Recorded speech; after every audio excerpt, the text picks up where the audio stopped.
Thank you for tuning in to the Starting Point Virtual Fundraising Banquet. My name is Diana Wetzel, Executive Director of Starting Point, and I have the honor of being your host today. I do regret that we're not able to gather together and share a meal by the alcove this year, but like so many organizations, we have had to adapt our two-night event to a virtual format. So I really would like to take this opportunity to welcome all of you to this presentation, and I also want to thank the staff of New Life Church of the Nazarene for hosting us and helping us to do this recording, which happens to be Wednesday, April 8th, 2020. The Starting Point Banquet is always the highlight of our year because we gather together, usually face to face, we share a meal, and we share the stories of what God has done in our ministry over the past year. But even more important than that, it is a time for us to gather together to raise the funds that are necessary to continue the ministry throughout the coming year. The Greek verb eucharisteo is the biblical term used to denote the act of being grateful. Over and over throughout Scripture, gratitude is a biblical imperative regardless of our present circumstances or how we're feeling about our experience. So I just want to say that I thank God for each one of you and for the honor of being able to offer some hope and some encouragement during this difficult time. Over the next hour, you will hear many life-affirming stories of God's faithfulness in the community of Starting Point and even beyond. Stories that demonstrate our commitment to the mission, which is to minister God's truth and love to those with needs related to sexuality, unexpected pregnancy, and post-abortion recovery.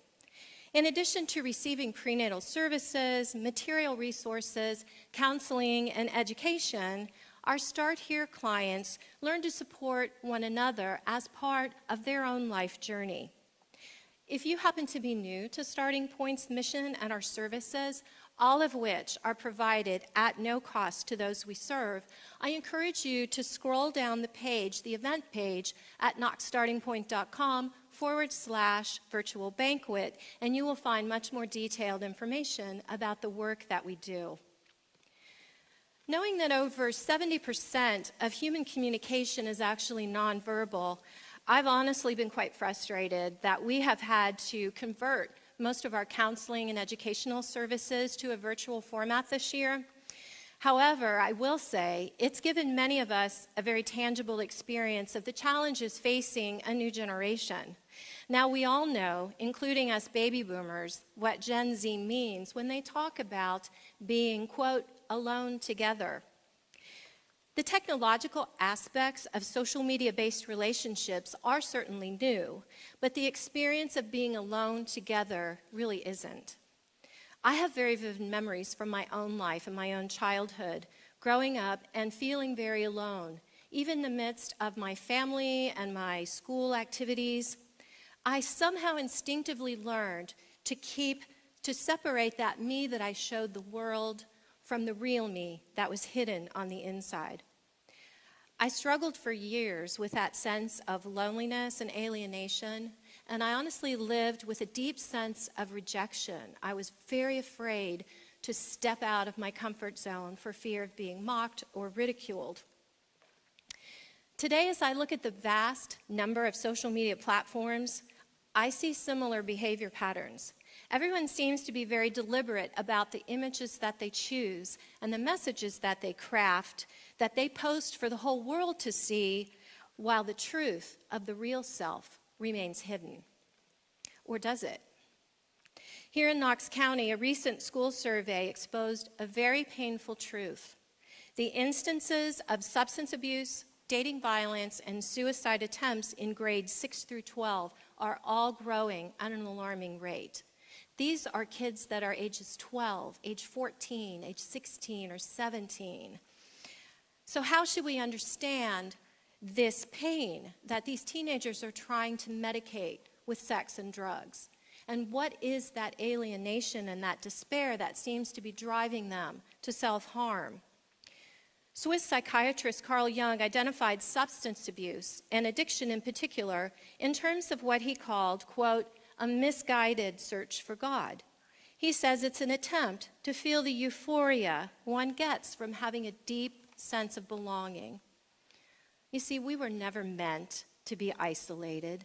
We were meant to live in the security of knowing we are dearly loved and that we have a place of belonging in God's family. I think that Psalm 68 says it so beautifully. It says, "Sing to God, sing in praise of his name, extol him who rides on the clouds. A father to the fatherless, a defender of widows is God in his holy dwelling. He sets the lonely in families and leads out the prisoners with singing." This is the essence of Starting Point's mission, to create a place of refuge for today's cultural widows and orphans, the pregnant single moms who don't have husbands, for the children whose fathers are not engaged in their lives.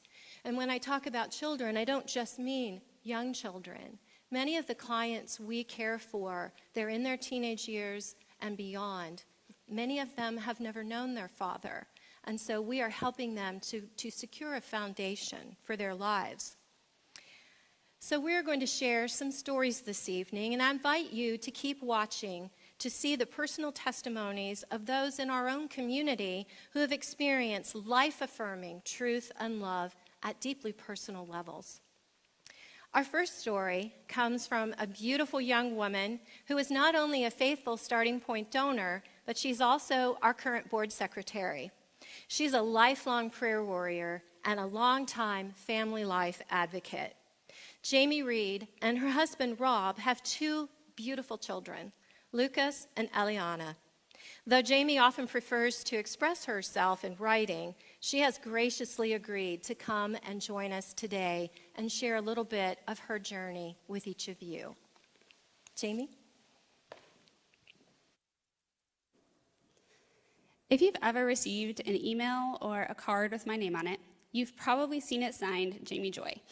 Let me assure you, it is not because I don't love my last name. It's because of my story. See, I was given the middle name Joy because in the midst of sorrow, I brought joy to both my parents and my grandparents.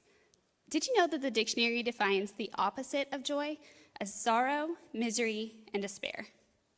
The moment those words hit my computer screen not long ago, something resonated in me. See, over the past year and a half to 2 years, sorrow, misery, and despair have knocked on the door of my heart at seemingly every turn. My heart has been broken time after time over a calling and a dream that seems to go unfulfilled, the calling to adopt a child. It was over 13 years ago now, but I well remember the day when Rob and I decided how we wanted to build our family. We would have two and adopt two. And though my first two pregnancies pushed me to my breaking point, both emotionally and physically, Lucas and Eliana have indeed brought incredible joy to our family. And so it was about 3 years ago that we decided it was time to begin pursuing this long-awaited dream of adopting, but now with seasoned eyes. We moved to a bigger house to accommodate our soon-to-grow family, and then we began to create our profile book. The words and the images would introduce our little family to the moms who would place their child in the home of an adoptive family. But little did I know how long and drawn out this process would become, nor the emotional toll that it would take on my heart. I could never have imagined the pain and the loss that I would feel every time our book was passed over. The 10th experience was a turning point. This child was expected to be born with significant health concerns, including a malformed spine. This meant that he or she would almost surely never walk. And at first, I passed it off as impossible. But then I felt this nudging from the Lord. And as Rob and I talked, he said this child could have an amazing story. And if God wants us to be a part of it, then I don't want to miss it. And so we said yes. Friends, standing up for life isn't easy. It will require sacrifices and challenges we may never see coming, but we've been called to it. You and I, as we claim the blood of Jesus, belong to a God who doesn't ostracize the outcast, and he calls us to do the same. The scriptural meaning of the word called can also be translated invitation. You and I are invited to join our Heavenly Father in standing for life. in placing value on the least and the last. We are invited to say yes, even when it would be far more comfortable to say no. Along this journey, we've faced incredible struggles because let me be very clear, the enemy is not a fan of life, but our God is. All life has value, meaning, and purpose. If my numbers are right, our most recent case was our 23rd, and everything about this one felt different. The timing of this little girl's arrival seemed providential, and we believed that she might be the one, our one. So when the email came that once again announced a no, I was devastated, and I was left wrestling. Do you remember the antithesis of joy? Sorrow, misery, and despair. That's where I was, questioning everything about myself and this calling. Yet over and over, I have come back to this one truth. Friends, God has not called us to what we deem as success. He calls us to faithfulness. That means leaving the results and the timing up to Him. I asked my kids at one point, what should Mama share with the people at Banquet? And my son was really quick to speak up. And I expected some words of wisdom from him, but instead, I got this. Mama, you should talk about how good pizza is. I chuckled at his goofiness, but then I really got to thinking about it. See, this year, our family has started a new tradition. We've started making homemade sourdough pizza every Friday night, and then we watch a movie together. And there's something about this little tradition that has caught me. There's two things. One, it requires patience. Patience to wait on the right timing of the starter, patience to wait to spread the dough thin, patience as it bakes. But it also requires faithfulness. Faithfulness to see it to completion. If we didn't, we'd have one sticky mess on our hand. And the end result is more than just delicious. It's life-giving. Over and over, our story is far from over. It isn't finished, and it won't ever be. The moment we bring home our child, a brand new chapter will start. That's really just a continuation of the last. How are we to move forward with the uncertainties of adoption? With patience and faithfulness. You and I belong to the author of life. And as such, we also belong to his mission. This mission to stand up for life isn't unique to my family or even to Starting Point. This is God's mission, and it is he who calls. It is he who is inviting each of you. Paul encourages, I sign it as a reminder that I'm still called to joy. Called can be translated invited or invitation, like we've already said, but it can also mean to bear a name. I sign my name Jamie Joy because it is a constant reminder of the covering that God has placed over me, the name that he's calling me to bear. Life circumstances are hard and they often seem unjust, and the enemy would have us to stay there in that place. But I'm learning that the supernatural joy God gives and invites me to share in camps out with me despite life circumstances. And it's to that joy he's calling me, and he's calling you. I had the privilege of sitting in a room with a group of Starting Point clients last month. The young women shared some amazing things about this ministry, but one comment has just stuck in my mind. This longtime client said, Starting Point is more than a pro-birth organization. They are pro-life, and they show it in everything they do. Your calling, your invitation, and the name that you are called to bear will look different than mine. But I'm here to encourage you to walk in the manner with which you've been called. God isn't looking for your success ratings or what you can do for him. He's waiting with arms outstretched for your faithful yes to join him on the journey. Thank you so much for sharing with us, Jamie. It's stories like that that just continue to touch my heart. And I'm continually amazed how God uses our sense of calling and what I talk about as the big picture scheme of life. I have no doubt that Jamie's faithfulness in prayer on behalf of all the pregnant moms and babies she has encountered is already bearing immense fruit. It's no small thing to answer God's call to spiritual motherhood, to devote oneself in prayer as an act of faith expressing itself in love is, as according to Galatians 5:6, the only thing that counts. To read a more complete version of Jamie's story, please look for her blog post, which is under the Partnership tab on the knoxstartingpoint.com website, and then look for the word blog and click on it. Our next guest knows full well the power of prayers like Jamie's, those that are often prayed in secret, and those that maybe only the Lord will ever hear. Carla Swallow is a local wife, mother, and professor of psychology at the Mount Vernon Nazarene University. Carla is here with us today, and she's going to share a very personal journey into God's grace during a time when she too experienced an unexpected pregnancy. Please join me in hearing Carla's story of the one who promises to draw the brokenhearted into a place of belonging. Carla? Thank you, Diana. Good evening. The story I have to tell you tonight is about choosing adoption when I found myself unexpectedly pregnant as a teenager. But more important than the particulars of my experience is the larger story of God's grace. It was God's grace that sustained me during the darkest moments of my life, and that redeemed my negative circumstances into a beautiful story of love and belonging. It is never easy to share my story. It feels really vulnerable to do so. But whenever I'm asked, and I've been asked to share several times and in several places, I do it. I do it because my story is really God's story, and I am so thankful and feel so compelled to be able to testify about his goodness. It hardly seems possible, but it has been almost 20 years since I stood alone in my bathroom and watched in horror as the pregnancy test I had just taken turned positive. I was 18 years old, a recent high school graduate who was only 2 days away from leaving home to start my freshman year at Mount Vernon Nazarene University.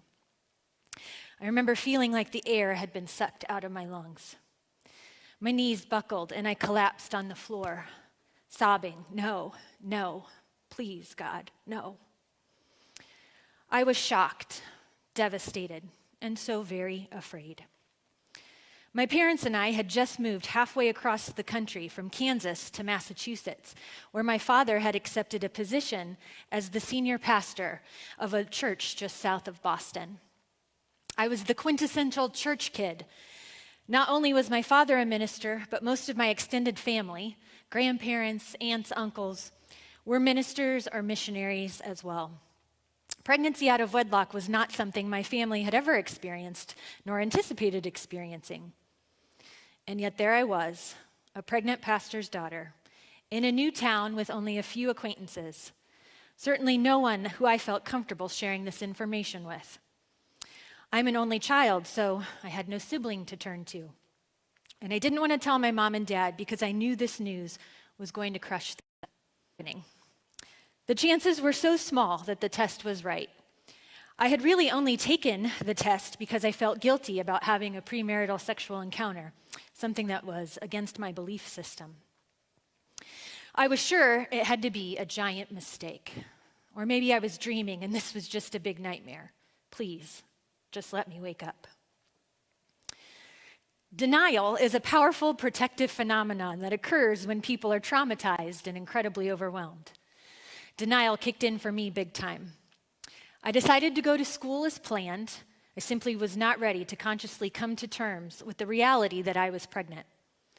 My parents brought me from Massachusetts to Ohio, and I threw myself into the school's Welcome Week activities. I put on a happy face, made new friends, tried to focus on my schoolwork, and distracted myself in any way possible. There were actually brief periods in a given day where I would forget or not think about what was happening. But the thing about denial, it doesn't actually change your circumstances. In quiet moments, the feelings of fear and devastation would creep back up. I hoped and I prayed for my period to come, for the test to be wrong, something. A week went by, 2. It started getting harder and harder to deny the truth. And the truth was, I was pregnant, and I didn't want to be. I didn't want people to know I'd made a mistake. I didn't want to bring shame to my family.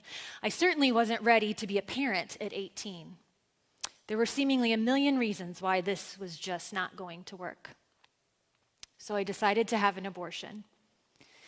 Never in my wildest dreams did I ever think I'd be in the position to have to make this kind of choice. I'd been raised to value the sanctity of life. I'd participated in pro-life campaigns. I judgmentally thought women who got abortions must be horrible people. It's easy to stand in judgment of people when you haven't walked in their shoes. And yet here I was with such a choice to make. Suddenly it didn't seem so black and white. Suddenly I could absolutely understand why a woman would decide to terminate her pregnancy. No one would have to know I'd gotten pregnant. My family would be spared the embarrassment. I could continue with school and all the plans I had for my future. I could avoid the overwhelming responsibility of single parenting. Abortion seemed like the obvious solution, and if that made me horrible, at least I could be horrible in secret. A couple days before my procedure was scheduled, I sat in my general psychology class and listened as my professor opened with a devotion. She read the verses out of Psalm 139 about being knit together in our mother's womb and being fearfully and wonderfully made. She commented on how amazing it was that even before you were born, God had a plan and purpose for your life, that no one was a mistake. I wanted to scream and run out of the classroom, but I sat with my legs glued to the chair. I was so angry that she had read that verse because I was so ashamed about what I was about to do. You see, I'd almost convinced myself that the unwanted clump of cells that was growing inside me was just tissue, problem tissue, not a baby. Why, oh why, did my professor have to read that verse? Out of all the verses in the Bible, why that one? Why now? But that wasn't all. That same week in chapel, that verse came up again, fearfully and wonderfully made, fearfully and wonderfully made. That verse was following me. I couldn't escape it. I felt attacked, to be honest. I felt like God was trying to send me a message. But what I wanted God to do was leave me alone already. Couldn't he see this was hard enough without sending all these reminders, all this conviction? Despite the growing sense of guilt and dread, I went to my abortion appointment. A lot of that day is a blur at this point. Mostly, I just remember feeling so alone and so scared. I was prepped, and I was actually lying on the procedure table, fearfully and wonderfully made.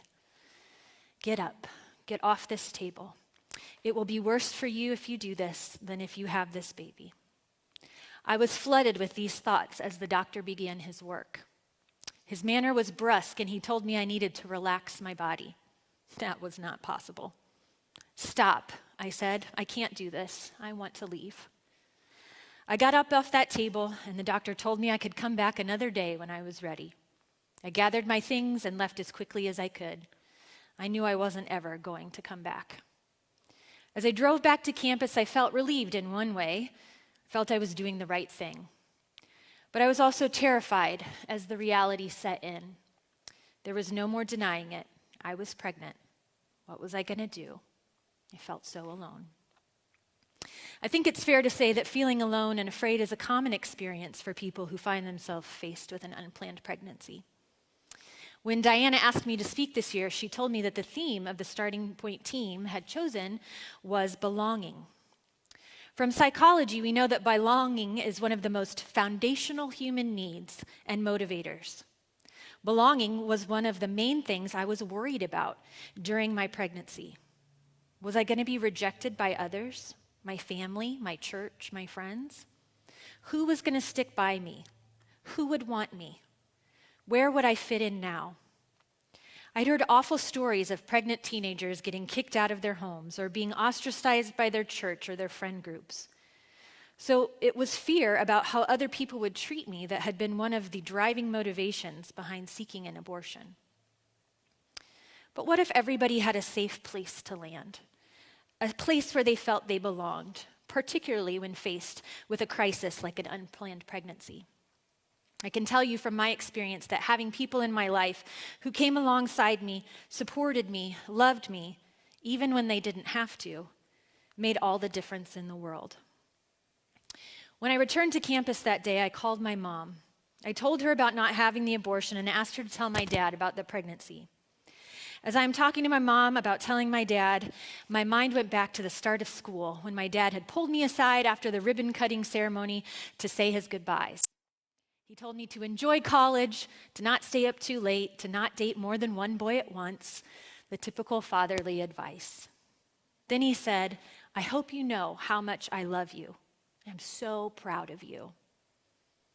And that just killed me. I thought, yeah, you say that now. Just wait till you find out I'm pregnant. You'll never be proud of me again. So I asked my mom if she would be the one to tell my dad because I couldn't bear to do it myself. I couldn't bear to disappoint the man I respect most in this world. This conversation with my mom was on a Thursday, and she decided to wait until Monday to tell my dad because the weekend church activities and services, Monday was his next day off. She knew he was going to need some time to process the news. They called me that night, but I was in class. My dad left a message on my machine that said, "Carla, this is your father.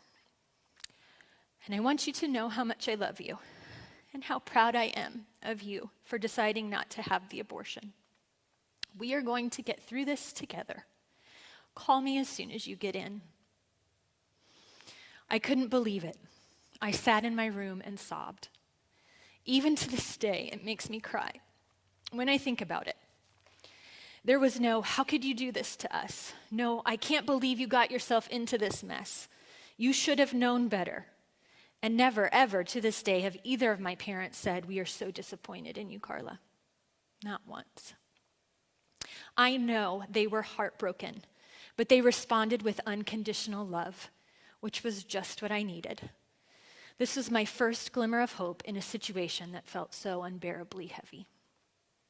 Together, we decided I would stay at school to finish the fall semester and then move home at Christmas break. I wasn't showing yet, so I continued with classes and tried to pretend everything was okay, even though it wasn't. The fear and shame were never far beneath the surface. Nobody around me knew what was going on. During fall break, I went home to Quincy, Massachusetts. It felt so good to be where I could put my guard down and just cry and get hugs from my parents. While I was home, my mom took me to a crisis pregnancy center in Boston, similar to Starting Point, but more focused on the crisis intervention and service referrals than on long-term care. The lady we met with was so warm and helpful. I didn't feel judged, only supported. Even though the situation was still really overwhelming, now I had referrals of where to go for counseling, for health care, and for pregnancy support services. I felt a little bit more at ease. Now, during this time, I started out with a lot of misplaced anger at God. Like, how could he let this happen to me? As if he, and not my own choices, had gotten me into this mess. We do that a lot, don't we? We want to live our lives on our own terms and in our own way. And then when consequences of those choices inevitably arise, we get mad at God for not intervening or fixing things in the way we want them fixed. I was such a fickle person to be so angry with God, and it took me a while to get over myself and to start allowing him to work in my life and in this situation. As I said in the beginning, this is a story of God's grace, of him carrying me through my darkest struggles. And one of the first ways I felt his grace being communicated to me was through a song that the MVNU choir director, Bob Toshif, had selected for us to sing that fateful semester. The song is, "O Love That Will Not Let Me Go." The words we sang were, "O love that will not let me go, I rest my weary soul in thee. I give you back the life I owe, and in your ocean depths its flow may richer, fuller be. O joy that seekest me through pain, I cannot close my heart to thee. I trace the rainbow through the rain, and feel the promise is not vain, that morn shall tearless be." We had choir practice 4 times a week, and we also had a few weekend concerts that semester. I had to sing that song over and over and over again. Now, perhaps it was all just coincidence, but I felt then, and I still believe now, that just as God used my psychology professor's devotional reading to help me change my mind about having an abortion, he used that song to communicate to me too, to speak peace and some reassurance to my battered soul. Tears would often slide down my face as the choir sang those words. In my heart, I felt seen and loved. I had no idea if the morning would be tearless. The future still seemed really dark to me at that point. Yet hope was breaking in, bit by bit. At Thanksgiving, I had returned to Quincy again to be with my family for the holiday. It was on my way home that I had an experience that really got me seriously considering the possibility of adoption. I was on the airplane sitting across the aisle from a little girl and her father. The little girl was probably about 5 years old, and she was doing everything she could to get her father's attention. Her behavior was really annoying to all the people around them. But it didn't stop because her father was just ignoring her. He was engrossed in his computer and would hardly look up to acknowledge her when she kept saying, "Daddy, Daddy, look, Daddy." Later, at the baggage claim, the little girl was standing by her mom and crying loudly. She was saying she didn't want to go to her dad's house again. The mom and dad could hardly make eye contact. It was really sad to watch. And it made me wonder, is this what the future would look like for myself and my child? Awkward handoffs, disruption, separation. That was certainly not what I wanted. But given the fact that the birth father and I did not have much of a relationship and would not be getting married, that we had vastly different value systems, and that we now lived half the country apart, the chance that the sad scene I had just witnessed would become my own reality was pretty good. But I wanted better for this baby. I wanted her to have parents who loved each other and were committed to one another, parents who had a stable home, parents who were ready and were resourced to have children. Even though I would try my best to be a good mom, I wasn't going to be able to provide the things that I felt were most essential. Maybe adoption would be the best option. During the time I was home for Thanksgiving, I had my first OB appointment. I heard the baby's heartbeat for the first time and was given a due date, May 5th. That appointment was really difficult. Any remaining denial that I had been holding on to was now gone. The reality that there was, in fact, a baby coming could no longer be ignored. And I knew this meant the hardest days were yet to come.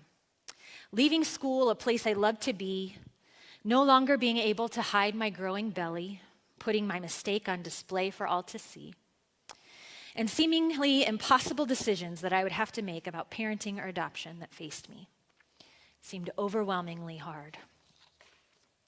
I returned to school for the last couple weeks of the semester. Back in Massachusetts, my parents began telling the church board, trusted friends, and extended family what was happening, that I was pregnant and would be coming home from college. There had been some fear about how the church board would handle the news. We didn't know the people well yet, and so there was no way to anticipate how they would respond. Turns out the people at our church were the most gracious and kind, more than we ever thought possible. When my parents came to pick me up, several people sent handwritten cards with messages letting me know that I would be welcomed, safe, and supported as I moved home and journeyed through my pregnancy. It was so comforting to know I had a place to belong and that I wasn't going to be judged or rejected. The cool thing was that the sentiments on those cards weren't just empty words. When I got home, there was intentional action that brought those promises to life. The youth pastor, Stretch, and his wife, Jill, took me out regularly for coffee or for lunch. Jill helped me go maternity clothes shopping. The teens that were in my age group, Jimmy, Sheila, Carson, and Zach, befriended me, took me out to get ice cream. We went to the movies. We kind of did normal teenage things. I thought it was amazing that they were not embarrassed to be seen with me. I could go on and on about what a blessing that church community was to me and my family during our time of need. I firmly believe I am a Christian today because of the grace, support, and tangible acts of love I received from my church people. I wish everyone had this kind of experience and that it was more the norm than the exception. I am so thankful for the support system I had because once I was home and faced with reality, I got pretty depressed. I was in mourning. Being a mom at 18 was not at all what I had dreamed for my life. There were many dark days in those final months of my pregnancy. I began seeing a counselor to help me through the depression and the grief. At that point, I didn't really know much about adoption. I had seen happy stories of couples who had finally become parents after long struggles with childlessness. But I had heard virtually nothing, or nothing positive, about the adoption experiences of birth mothers. Historically, the experience of birth mothers was, in general, pretty negative. Unmarried mothers would be unduly pressured to place their babies for adoption. There are many accounts of babies being whisked away right after delivery with no opportunity for the mom to see them or to say goodbye. Stories of placements where birth parents didn't have any contact or any idea where their child was or how they were doing. Stories of adoptees not being told they were adopted until adulthood, leading to major crises of identity. With this view of adoption in mind, it's no wonder so few birth moms choose this option when faced with an unplanned pregnancy. But I wondered if this was how adoption had to be, or if it could be a better experience. Based on the referrals I'd received from the Crisis Pregnancy Center, I contacted a local Christian adoption agency. This place was a lot like Starting Point. They provided ongoing support to those experiencing unplanned pregnancy, counseling, parenting education, maternity and baby supplies. These things were available to birth parents, whether they decided to pursue an adoption or to parent.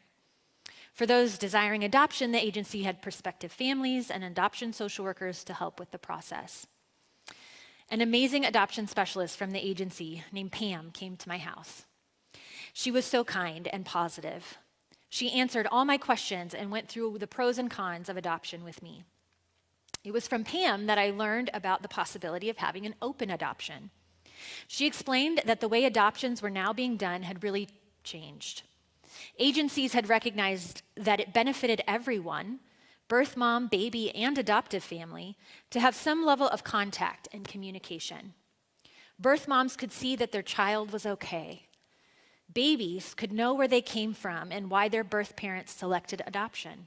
This helped with their identity formation. Adoptive parents could have questions about genetics, family history, other important information answered. The more I thought about it, the more I felt like the open adoption was the best option for my baby and for me. I would be able to choose a family for her, a family with two parents who were ready to be parents and who could provide better for her needs. This choice would also allow me to return to school and get back to a more normal life. Even though it would be incredibly difficult, I began to see open adoption as the most redemptive and loving choice I could make. So with Pam and with my parents' blessing, I began preparing an adoption plan. The first thing I needed to do was to process through all the implications of this choice with my counselor. She really helped me to sift through the thoughts and the emotions I was having, which helped strengthen me tremendously. Then I needed to pick a family. I wasn't sure how I was going to do that. There were certainly no guarantees that even the most carefully selected family would turn out to be all I wanted them to be for my child. And yet, I knew that if I kept her with me, lots of difficulties would surely come. So I had to step out on faith. I made a list of the characteristics I wanted in the family that would raise my daughter, and I prayed that God would help me clearly know who to choose. God answered my prayer in a powerful way. One day, Pam brought several family profile books for me to look at. I had already seen some profiles online, but these were families from the area who met my criteria. I opened the first book Pam handed me and looked at the faces of Mike and Amy, and I instantly knew they were the couple I would choose. I was flooded with feelings of peace. I cried as I told Pam, it's them. I just know it's them. Pam set up a meeting with Mike and Amy and my parents and myself, and we instantly connected.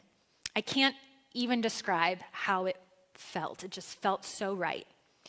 We talked for 2 hours, and in that time, we all just felt so much confirmation that this was going to be the right choice. Better than anything that I could have dreamed for my child, Mike and Amy were just so amazing. Amy is a Spanish teacher and taught piano lessons. Mike is a smart computer guy who's funny and kind. They were married, they loved each other, they had strong faith, and they were longing for kids. I could see their sincerity, and I trusted them when they told me they would love my child as their own and would give her a life full of love, stability, and opportunity. After meeting them, I decided I wanted to have them in the hospital room during delivery so they would be able to tell our baby that they were there to welcome her the moment she took her first breath. I wanted her to be received with joy, and joy was not a feeling I thought I could muster at that point. But she deserved to be celebrated at her birth, and so I was thankful when Mike and Amy agreed to be present. On the morning of May 17th, 2001, 12 days late, Michaela Grace was born. Amy cut the cord. Mike and Amy stayed while I was cleaned up. They were the first to hold her and to welcome her. They were so happy. And then they left. I'm sure that was the hardest thing they had ever done. But I had asked to have time alone with my baby. I wanted to have space to say my hellos and my goodbyes in private. I didn't expect to love her as much as I did. I had spent 9 months denying or lamenting her existence. But now she was here, and she was perfect and precious. There were a lot of tears. Even though I had done a lot of work to process and prepare for this, nothing can really make you ready for this type of experience. I can understand why birth moms choose to keep their babies. That bond is so strong. But for me, that biological bond actually strengthened my conviction even further that adoption was the right choice. I wanted the very best for my sweet, innocent baby. So as excruciatingly hard as it was, I felt determined to follow through with my plan. I don't like the phrase often used with adoption, give your baby up. I didn't give her up.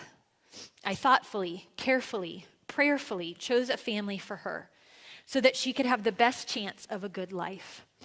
All things considered, what was best for Michaela was to be raised not by me, but by Mike and Amy. After 2 days in recovery of being Michaela's mom, studying her face and her fingers and her toes, crying, kissing her forehead, introducing her to her grandparents and to special friends who came to visit, I walked out of the hospital and handed her to Mike and Amy. I kissed her one last time and then got in my parents' car and went home. Driving away, I felt a mixture of relief and sadness. Relief that I was no longer an unwed pregnant teenager. Sadness at the loss. Going home empty-handed with a postpartum body and hormones was not easy. I'm not going to sugarcoat the emotions or the difficulty of that time, but my resolve never wavered. Remember the amazing church family I told you about? When I walked into my house after leaving the hospital, there was a large stack of cards and gifts waiting for me. Encouragement, acknowledgement of the difficulty, promises of continued support. They again showed me love when I needed it most. A couple days later, after the required waiting period, I met with Mike and Amy at the adoption agency to sign the official paperwork. They, of course, brought the baby with them, and I loved seeing how attentive they were to her and how they had clearly already bonded with her. Once the papers were signed that relinquished my parental rights to them, Mike and Amy also signed paperwork to change the name Michaela Grace to Hannah Faith. This name had deep meaning for them, and I felt it really solidified that she was now theirs. This was another bittersweet day, one full of emotion, of course. But with each passing day, I was feeling more and more proud of the decisions I made and more hopeful about the future for Hannah and I both. Little did I know then that things would turn out better than any of us could have ever dreamed or imagined. Our original open adoption agreement was for me to receive pictures and letters several times a year until Hannah turned 18. We planned to communicate through the adoption agency just to maintain relational boundaries that we were both comfortable with. My parents and I envisioned getting to be part of Hannah's life, but at a distance. Well, that's not what happened. What happened is we all became close family. From not knowing each other before that first meeting to being a regular part of each other's lives. I credit Mike and Amy for this. They were so generous with access to Hannah. My parents held a church reception that summer so that the people at church that had supported me could meet them and see Hannah and hear from me that I was thankful and that I was doing okay. In the fall, they invited me to be part of the dedication at their church when they dedicated Hannah to the Lord. Amy, in the fall, called my mom up one day and said, "Would you like to have coffee with your granddaughter?" And my mom said, "Of course." And they met and had coffee, and my mom got to have snuggles with her sweet, sweet first grandchild. Anytime I was home on break from school, we'd get together. Hannah has known from the beginning who I am. She calls my parents Grandpa and Grandma. A few funny moments occurred over the years when she would proudly introduce me to people as my birth mom, Carla. Sometimes people wouldn't know how to respond. It was kind of awkward, like, oh. But she was proud. She sees us as her bonus family, extra people to love her. Over the years, we've had many visits and celebrated many milestones together. Mike and Amy brought Hannah from Massachusetts to Ohio to be at my wedding. Hannah asked my father to perform her baptism. That was a special thing we will never forget. We did family trips to Disney. Hannah loved my husband Trey so much that she asked him to be her step-birth dad. He happily agreed. Mike and Amy adopted 2 more kids, Matt and Jack, and then were blessed with 2 biological children of their own. My parents have adopted all 5 of them as their grandkids. They came to our family reunions. This picture is when Hannah met her half-brother Briggs for the first time. We celebrated missing teeth and birthdays together. Amy gave me the privilege of taking Hannah to get her ears pierced and to help her put on makeup for the first time. Here we are with a lot of my mom's extended family for my cousin's wedding. Hannah was there. When Hannah turned 16, she started coming out to Ohio on her own for visits with me and my family. I took my son Briggs to Massachusetts with me for a gymnastics meet that she was participating in. And last summer was Hannah's graduation from high school. My mom and I were able to go and to celebrate with her and her family. Just this past Thanksgiving, Mike, Amy, and all their kids came to spend the holiday with us. And in this crazy time of coronavirus, we have a Zoom meeting set up with my parents, Hannah and her family, and my family this Saturday. We're going to check in and see how each other are doing and see each other's faces. As she's gotten older, Hannah and I have had some good talks where I've been able to explain my decision to her, and she's been able to ask me questions.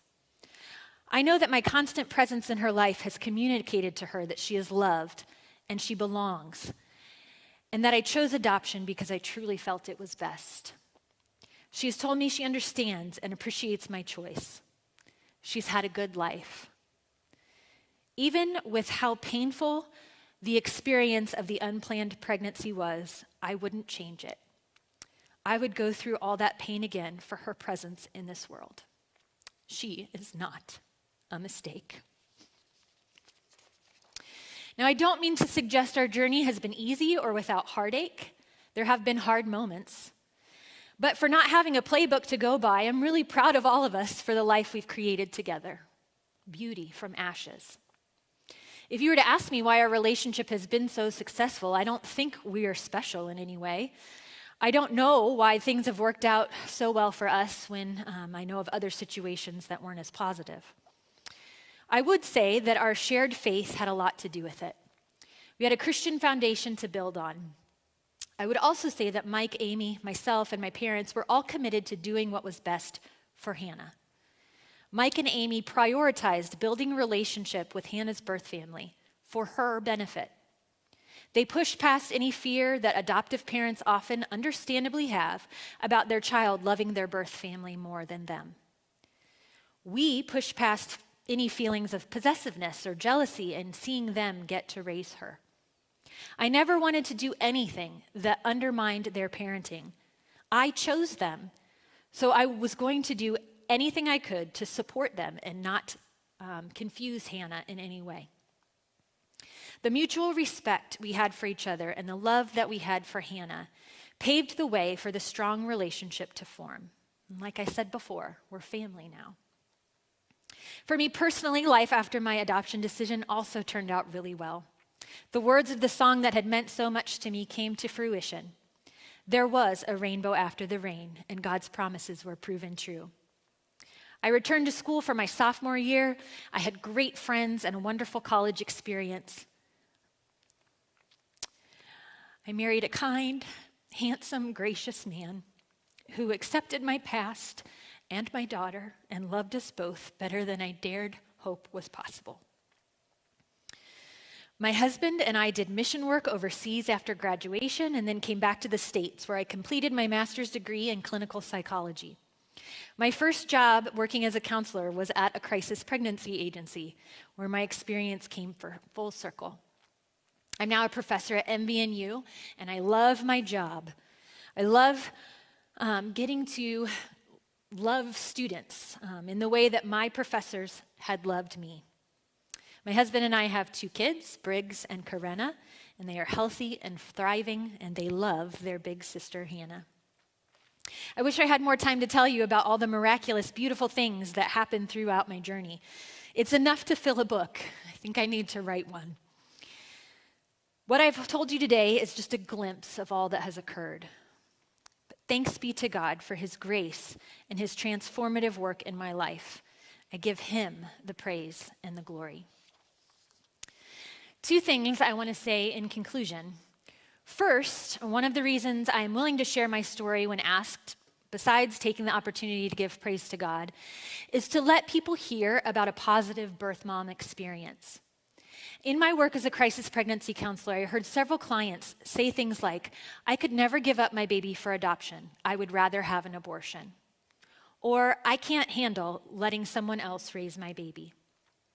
This is a tragic viewpoint. But I think part of the reason so many people think this way is because they don't know about open adoption or haven't seen examples of adoption going well.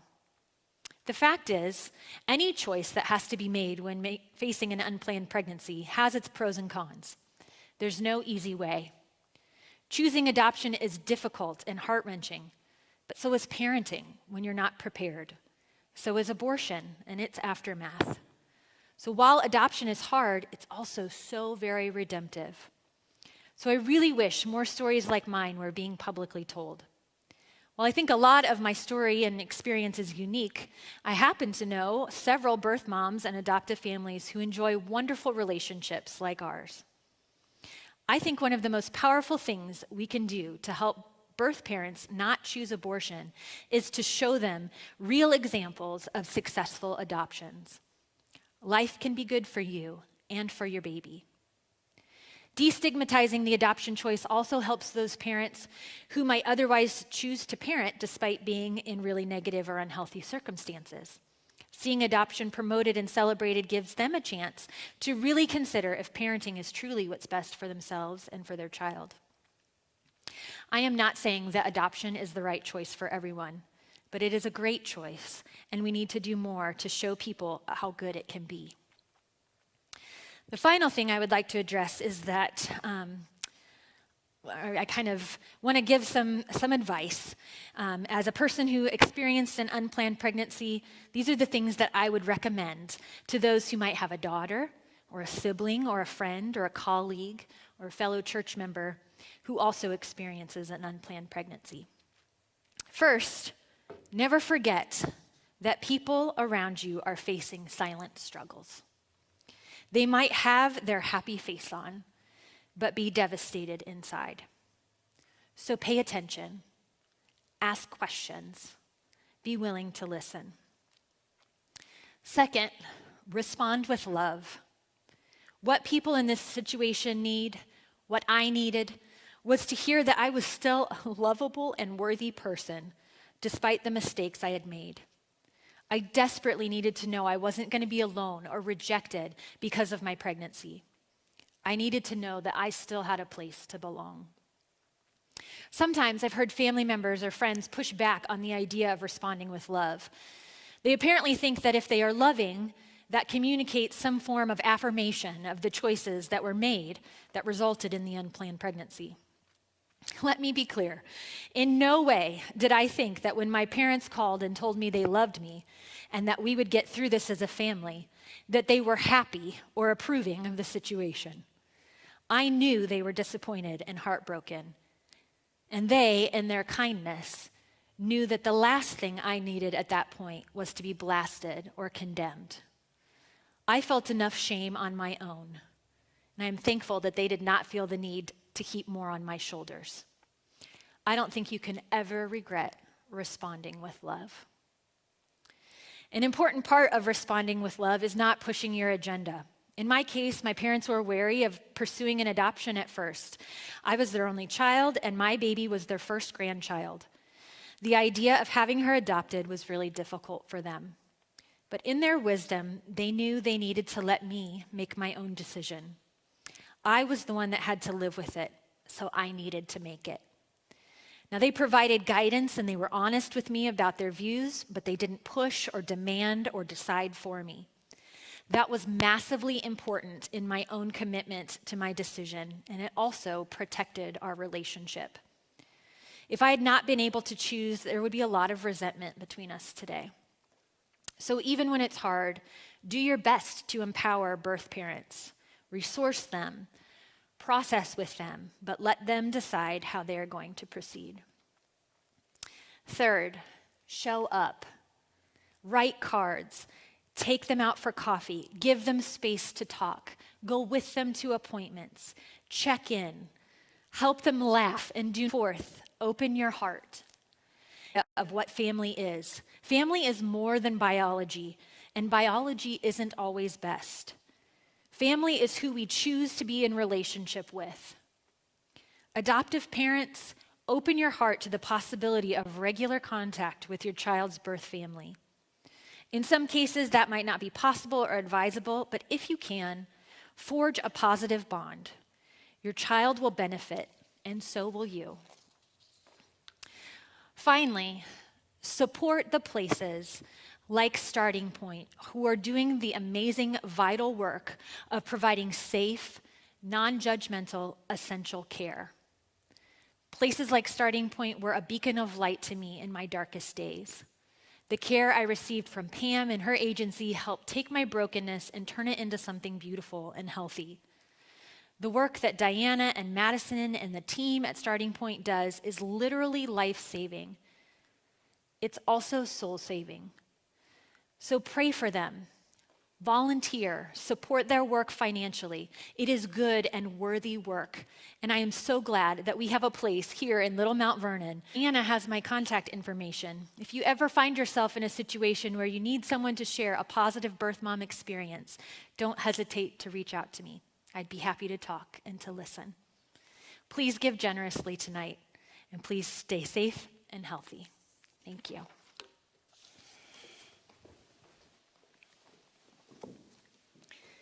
Thank you so much, Carla. I mean, words really cannot express the power of a life story like that. And although Carla's story is certainly profound, and it's a profound example of God's truth and love and God's people coming in to support one young woman's life, it is, as she said, not entirely unique. Over the past 30 years, the staff and volunteers of Starting Point have walked alongside literally thousands of young women and men too, as they have faced these types of life-changing decisions. In recent years, Starting Point has joined forces with Kokosing River Productions to begin preserving some of our own stories in video format so that we can share them with people like you in our community. So I invite you to continue watching to see the journey of 3 Starting Point women, each of whom made a different choice, but all of whom encountered the transforming power of God's truth and love. When I found out I was pregnant, I was 21, working to support myself. I was pretty shocked when I found out I was pregnant, very afraid, didn't know what to do. There was a part of me that was excited. On the other side, weighing that down were, how can I support myself and take care of a baby? What's going to happen with the divorce? There were all these things that it just made it feel like it was an impossibility. Lacey came to me at Starting Point a while ago, and she's allowed me to share her story today. She just recently had found out that she was pregnant with her third child in like 2.5 years. I'd actually met with Lacey with her previous 2 pregnancies as well, so we already had a rapport going on, and she felt comfortable talking to me. She was contemplating going through a divorce with her husband, and that she was already felt like she was struggling with her 2 children she had and just did not know how she was going to handle a third. I was 19 and I found out I was pregnant. I was told that I wasn't supposed to have kids. 2 miscarriages before I didn't get the chance to even hear the heartbeat. It just breaks your heart, because you always think, okay, what did I do wrong? You know, like, what happened? I had a girlfriend that had had an abortion a couple years before. I felt like I didn't have any choice, and that's a horrible way to feel. She shared that she was considering abortion. She had looked into it, how much it would cost, but she thought it was expensive and wasn't really sure that's what she wanted to do anyway. And then she shared that she was considering adoption. She said that and I just ran with it. Lacey shared that she loved her 2 children that she had already so much, and she loved this third child as well. And because of that love is why she wanted to choose adoption. She wanted to choose a good life for all 3 of her children. And by choosing adoption for her third child, she felt like she would be giving that child a shot at a better life, and the 2 that she had a better life as well. I went into Boston to abortion. Just having a little girl, and I was just ecstatic. I was so happy. My friend actually told me about Starting Point to help me get through everything and show me like parenting videos and videos that would help me through my labor, the birth, and I was terrified, you know, like I was terrified of pain. I'm horrible with pain, so I was like, oh, oh no, I'm having a baby, this is gonna hurt. But I mean, it was the most beautiful thing that's ever happened. I can't even express how worth it was. If you fast forward about 4 or 5 years, I'm married. I have started going back to church again. I find out that I'm pregnant with our first son. And a girlfriend of mine who doesn't know about the abortion gives me a gift. It's a new book that's just come out, and it's pictures of fetal development. That's when I realized what I had done, that it wasn't a blob of tears and shame and just horror and grief were just terrible. And that first pregnancy was bogged down by that. I had the joy of a baby I'm carrying, but also this new awareness of what I had done to my first child. I was waking up in the night with cold sweats, my heart pounding, and feeling like I was losing my baby. And feeling like God had every right to take that baby because of what I had done. One of the problems with abortion is you hide. You hide from everybody. And you feel like if the people around you knew, they would hate you as much as you hate yourself. So Lacey has been with us through her other 2 pregnancies, and she came back because she knows that we're going to love on her and that we're going to support her no matter what she's going through in life, no matter what decisions or choices she's made or has yet to make. She knows that we are going to be there and to support her no matter what. She knows she belongs. She knows she can get that at Starting Point. It wasn't until they said in church, Starting Point is looking for more volunteers, and I just felt the call on me. Part of me's thinking, what are you doing? This is a pro-life pregnancy center. But the first night I was there for training, I opened up to one of the trainers that was there. And God is so good. She had had an abortion too. And what a wonderful feeling to be able to, here's this woman, she looks normal, she looks great, she seems like a nice lady. And she told me about the abortion recovery program that they have at Starting Point. It helped me to really nail down God's forgiveness for me. And the hard part is forgiving ourselves. The little memorial service helped to acknowledge that child, because if you miscarry, everybody comes around you and helps you through your grief and acknowledges that you had a child that you lost. But when you have an abortion, there's nobody there. Part of you wants to scream, I had a child. And it wasn't until the little memorial service that acknowledged that child that I think that was the last piece of healing for me. We're continuing to plant those seeds and we're watering them until the rare opportunity where someday we get to see those seeds coming forth and bearing fruit, and we see just that light go off in their brains that, yes, I am valuable and I am worthy and God loves me, changes their whole world. And that's just when it opens up so many doors then for us to really work with them and just continue to nurture and to help them grow. And it's just the best feeling in the world. I came to realize God loved me so much. He had been there all along. And I belonged to him. And coming to Starting Point was a big moment because I realized that I belonged there. I was safe there because they understood. Ever since I went to Starting Point, and like Heather, after every visit and like appointment, she would always pray and she would give me a hug. Like that moves a lot. The first time she prayed to me, it brought tears to my eyes. God did this, like he gave this to me. He gave me my daughter. Yes, you're gonna lose it. You're gonna lose your perfect body. You're gonna lose all of that. You're gonna lose your freedom. Just lose it, because all in the end, it's so worth it. It's so worth it. For a number of years now, have helped other women that have been through abortions and taken them through that healing journey. He has taken the deepest sin and grief, the one that I hid for so long, the one that I carried shame for so long.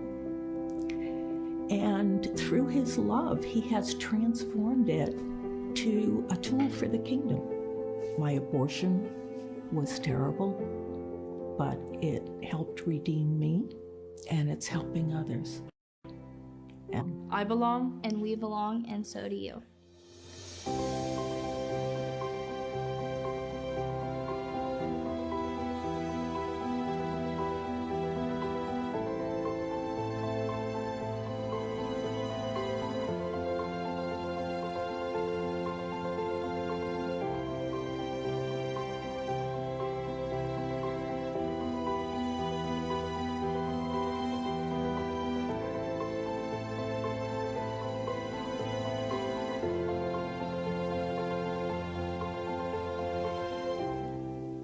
Starting Point's mission has always been to share life-affirming truth and love with those who are making pregnancy and family life decisions. But honestly, what makes Starting Point as a center unique, it's our commitment to doing so in the context of an authentic community of support, a place where everyone can feel like they belong. Each year, Starting Point holds 4 major fundraising events. We have the banquet in the spring. We have the iconic baby bottle campaign that you've probably seen.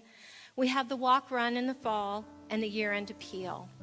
And as you can see on the screen, This fundraising banquet is responsible for raising half of our $330,000 operating budget each year.